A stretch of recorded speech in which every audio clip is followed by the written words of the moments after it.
Welcome to Isha Chaudhary YouTube channel. औरत की मक्कारी। जुमा के दिन एक मौलवी साहब ने खुतबे में फरमाया कि औरत के एक एक बाल के नीचे 20-20 मक्कारियाँ छुपी होती हैं। ये बात एक देहाती किसान ने सुन ली।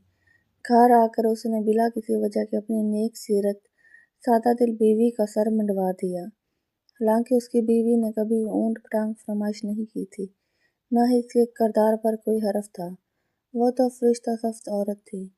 बीवी को शदीद दुख हुआ। उसने पूछा, आपने मेरे साथ ऐसा क्यों किया? शौहर बोला, अरे नेक बहत, हमारे मस्जिद के मौलवी साहब ने ये बात कही है, मैंने सोचा तुम्हारी मक्कारियाँ ख़त्म कर दूँ।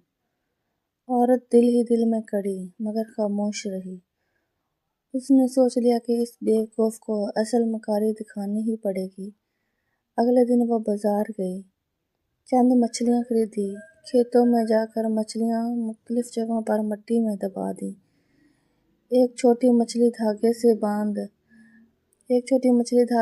कर अपने गले में डाल ली और गिरबान में छुपा ली।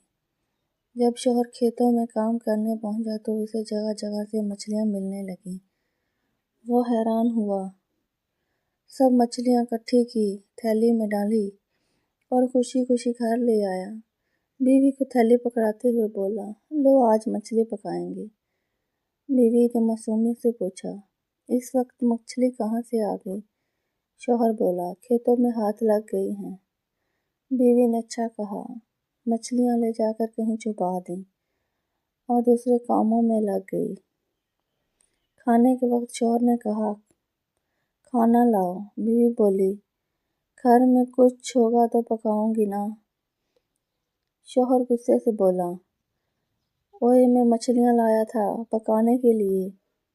बीवी ने हैरत से पूछा, कौन सी मछली? शौहर बोला, वही जो मैं खेतों से पकड़ कर लाया था। उसी वक्त बीवी ने अपने भाइयों को पैगाम भिजवा दिया, जल्दी आओ, मेरा शौहर पागल हो गया है। भाई आए तो औरत ने सारा माजरा सुना दिया। कल मुझे गंजा कर दिया, अब कहता है खेतों में मछलियाँ उग आई हैं। शौहर बीवी को मारने लपका, मगर भाइयों ने पकड़कर इसे कुर्सी से बांध दिया। तब औरत ने भाइयों से नज़र बचाकर गिरबान से मछली निकाली, शौहर को दिखाई और फौरन वापस छुपा ली। शौहर चीख उठा, देखो मछली मछली।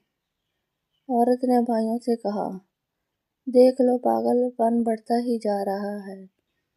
भाइयों को यकीन हो गया कि इनका जीजा वाकई पागल हो चुका है।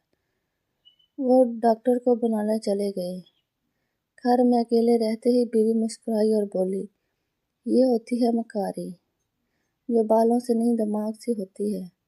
अब बताओ, पागल खाने जाना है या माफ़ी मांगोगे? शौहर रोते हुए बोला, मेरी माँ बाप की भी तौबा, आइंदा किसी और ज़ात से पंगा नहीं लूँगा।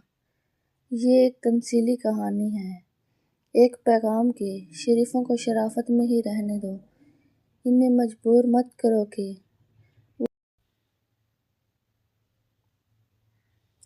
वो आपको अपना वो रूप दिखाएं जो वो दूसरों से भी छुपा कर रखती हैं।